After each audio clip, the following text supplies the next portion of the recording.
You're listening to Season 2 of By Shawneda, Holiness Series novel, Weighing My Options, Chapter 9. Briana and Thomas pulled into the driveway.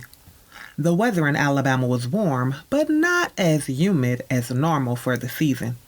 She was excited because just before everyone said their goodbyes, she was able to spend some more quality time with Toni and Julie. Time had changed them all in ways she never expected, but she recognized the love and sincerity they all shared as children. "You okay, Bree baby?" Thomas placed a gentle hand on her knee. "Just thinking about the trip. It is weird how it all worked out. The sweet, Julie, Toni. Only thing that could have made it better is if La Uniqua were alive for all of us to get back together." Briana sniffed. "I'm sure the commitment y'all made to lose the weight made her smile in heaven. Her death wasn't in vain.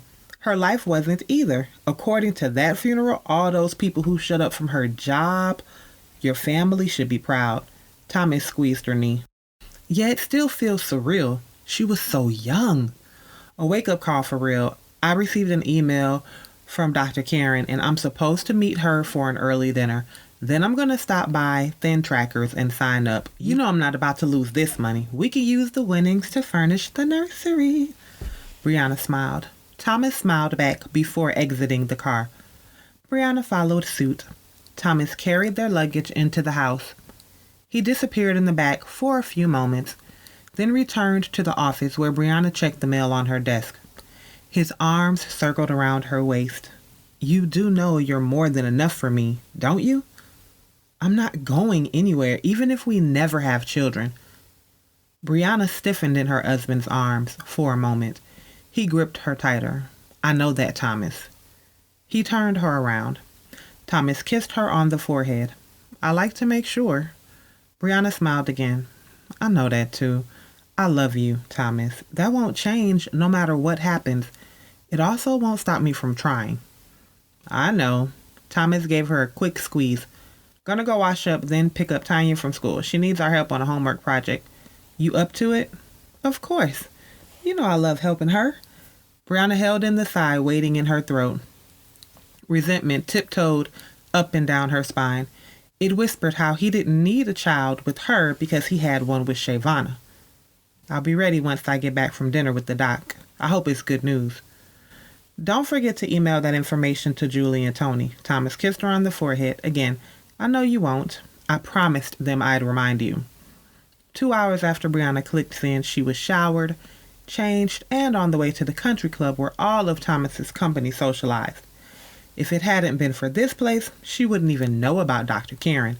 This little girl from Atlanta had done all right. She never finished her life coach training or bachelor's degree, but she was glad she didn't. Everyone seemed to be a quote-unquote life coach of some kind these days. Trailblazing and trendsetting were more Briana's speed than being part of the pack. Her associate's degree was more than sufficient to be an organization expert and consultant. Dr. Karen sat at their favorite booth next to the balcony in front of a panoramic view window that opened up the entire club. To the right, you could see the tennis courts, volleyball pit, and play area. Placed on the left side of one of the windows sat one of the best private golf courses in the state. Grass so green, Emerald studied it for color. No major tournaments held or hosted, but it was still one of the country's top 10 golf destinations. Scenery this beautiful had to be the backdrop for something good. Briana bent over and pecked Dr. Karen on the cheek before she sat across from her. She had a view of the golf course, so what couldn't wait for me to make an appointment? Dr. Karen gave Briana the worst smile ever. "Let's eat first." Briana crossed her arms. "Let's not and say we didn't." "What is going on, Karen?" "We need to run some tests, but the preliminary tests show you have hyperandrogenism as a result of PCOS. Excuse me, polycystic ovarian syndrome. I need to get you in for some more extensive testing. I didn't see anything about it in your family's medical history, so I can't say for sure, but it may mean you still may have difficulty conceiving even once the weight is lost. Weight gain is one of the symptoms of PCOS. Dr. Karen studied Brianna's face. You're telling me that I have a disorder that made me fat and sterile? Is this some kind of sick, twisted joke? Briana shook her head. If it is, Karen, I'm not laughing. I would never joke about something like this. I wanted to tell you before the nurse called you in to make the appointments for the additional tests we need to run to determine what is happening. We don't talk about faith a lot, Briana, but now would be a good time to start praying to whoever you believe in because this is serious. Dr. Karen sat back. I've tried everything else. May as well try God. Briana shook her head. Seems like he would already know about it being God and all. Let's order something. I told the server to wait until I signaled for them to come.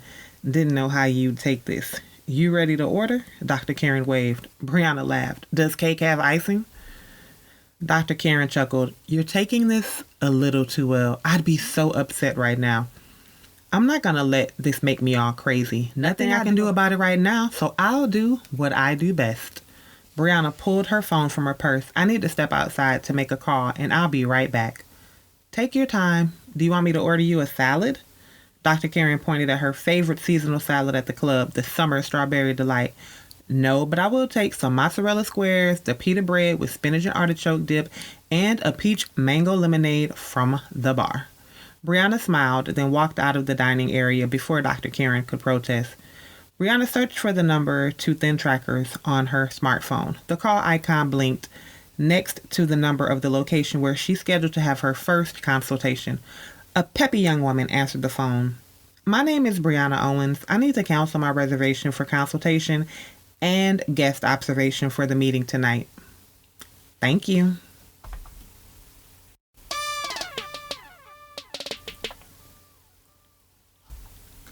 Tired seemed too weak to describe how Julie felt. No one told her you need a few days vacation to recover from your vacation when you travel out of town. Next year, when she met Briana and Toni to take their money, she'd be sure to schedule an extra day to recuperate. Her dad was happy to see his family and even happier to come home. Someone even suggested he start dating again now that all of the children were adults. His response was a grunt and a beer. Julie pulled her favorite brew from its pack in the refrigerator. She was a chip off the old block. Boom, boom, boom, tap. The door rattled. Her footsteps slowed. What the hell? Julie, open this door. Her boyfriend's voice squeezed past the door. She rolled her eyes and sped up a little. What is your problem? You leave for the weekend without telling anyone and get an attitude because I'm banging on your door? Some nerve on you. Mitt sulked into the room. I told you I was going to my family reunion. I've been home since Tuesday. You were so worried you waited to come bang on my door on Friday? Please. Julie flopped down in the chair closest to the door. That doesn't matter. I know you had better not leave town like that again. You didn't even ask me to go. What, I don't have enough soul for your people? Mitt sat in the chair across from her. Don't be stupid. It wasn't a pleasure trip. My cousin died, you insensitive jerk. Julie drained her bottle. My entire trip consisted of sitting in a room with my cousins and talking about old times and why we have to do something to make sure we aren't the next funeral on the family roster. You can't stop death, Julie. It comes when it comes. Eat, drink, and be merry because tomorrow you could die. Mitt disappeared into the kitchen and returned with the bottle of beer. Julie shook her head.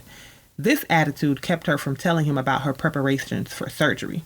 He acted as if he wanted her to stay fat. Any decent boyfriend would support their girlfriend losing weight. He did the opposite.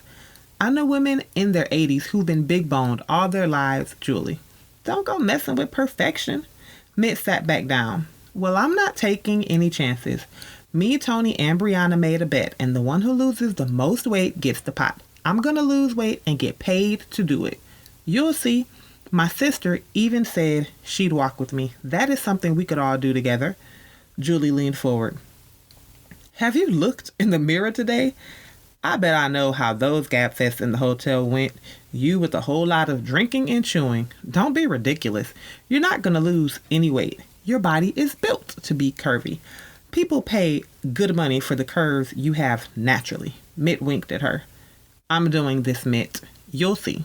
I'm not supposed to have creaky knees and back pain this young. Julie shook her head. Mitt's phone buzzed. He checked the screen. I've got to meet the guys. I have a bet for you. Go weigh yourself. Bet you gained weight while you were there bonding about losing weight. Julie rolled her eyes. Mitt stood. He pecked Julie on the cheek. I'll be back later. Pick some beer up for us. I'll bring the movie. Julie nodded. If she opened her mouth, the tears she stuffed down might come back. As soon as she locked the door behind Mitt, she dug out the scale in her linen closet. He had to be wrong. She didn't gain weight on the trip. Her clothes hit the floor. A 5-pound weight gain screamed up at her from the digital display above her toes. Her clothes found their way back onto her body. Julie sent her sister Caitlin a message to meet her at their favorite buffet spot. The suggestion to hang out was made on the drive back from Atlanta, since Caitlin's fiancé had gone out of town for business. Mitt made too much sense. Instead of talking about losing weight while swimming in the hotel's pool or walking around the block, they ate, she drank, and pretended to commit to losing weight.